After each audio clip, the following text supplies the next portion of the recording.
BLM Kerala, Tamil Nadu, Pondicherry. Metroman E Sreedharan മുന്നോട്ട് വെച്ച അതിവേഗ റെയിൽവേ പദ്ധതി പഠിക്കാൻ 4-അംഗ സമിതിയെ നിയോഗിച്ച സംസ്ഥാന സർക്കാർ. ഗതാഗത സെക്രട്ടറിയുടെ നേതൃത്വത്തിലുള്ള സമിതിയിൽ പരിസ്ഥിതി വിദഗ്ധൻ ശ്രീധരൻ രാമകൃഷ്ണനെയും ഉൾപ്പെടുത്തിയിട്ടുണ്ട്. പദ്ധതിയുടെ ഇടക്കാല റിപ്പോർട്ട് കഴിഞ്ഞ ആഴ്ച ശ്രീധരൻ മുഖ്യമന്ത്രി വി ഡി സതീശന് കൈമാറിയിരുന്നു. പദ്ധതി സംസ്ഥാന സർക്കാരിന് ഒരു തരത്തിലുള്ള ബാധ്യത ഉണ്ടാക്കില്ലെന്നും അതിനാവശ്യമായ സാമ്പത്തിക ക്രമീകരണങ്ങൾ ഉൾപ്പെടെ നിർദ്ദേശിക്കുന്ന ഇടക്കാല റിപ്പോർട്ടാണ് സംസ്ഥാന സർക്കാരിന് സമർപ്പിച്ചിട്ടുള്ളതെന്നും ശ്രീധരൻ പറഞ്ഞിരുന്നു. ശ്രീധരന്റെ പദ്ധതി എങ്ങനെയെന്ന് പരിശോധിക്കാം.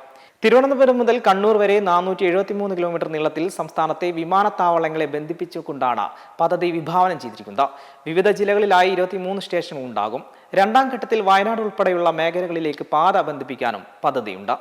നിലവിൽ റെയിൽവേ ലൈൻ ഇല്ലാത്ത മേഖലകളിലൂടെയാണ് അതിവേഗ പാത കടന്നു പോവുക.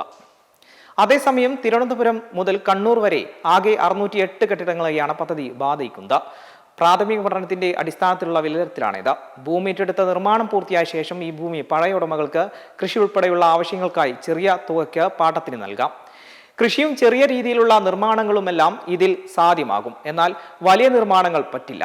തിരുവനന്തപുരം മുതൽ കണ്ണൂർ വരെയാണ് ആദ്യഘട്ടത്തിൽ നിർമ്മാണം പൂർത്തീകരിക്കുന്നത്. പിന്നീട് രണ്ടാം ഘട്ടമായി കാസർഗോട്ടേക്ക് നീട്ടാനാകും.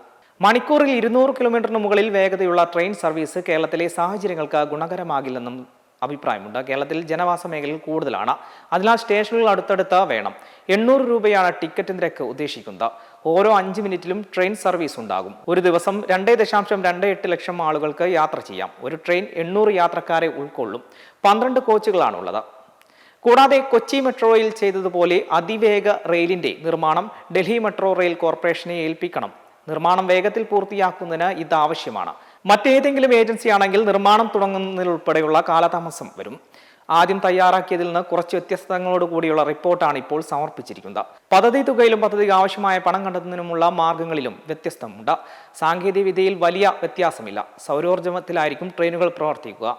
രാജ്യത്ത് ആദ്യമായാണ് ഇത്തരത്തിലൊരു പദ്ധതി നടപ്പിലാക്കുന്നത്. തിരുവനന്തപുരം മുതൽ കണ്ണൂർ വരെ എത്തുന്നതിന് 3.5 മണിക്കൂർ വേണം. 60,000 കോടി രൂപയാണ് പദ്ധതി ചെലവ്. ആദ്യം ഇത് 55,000 കോടിയായിരുന്നു.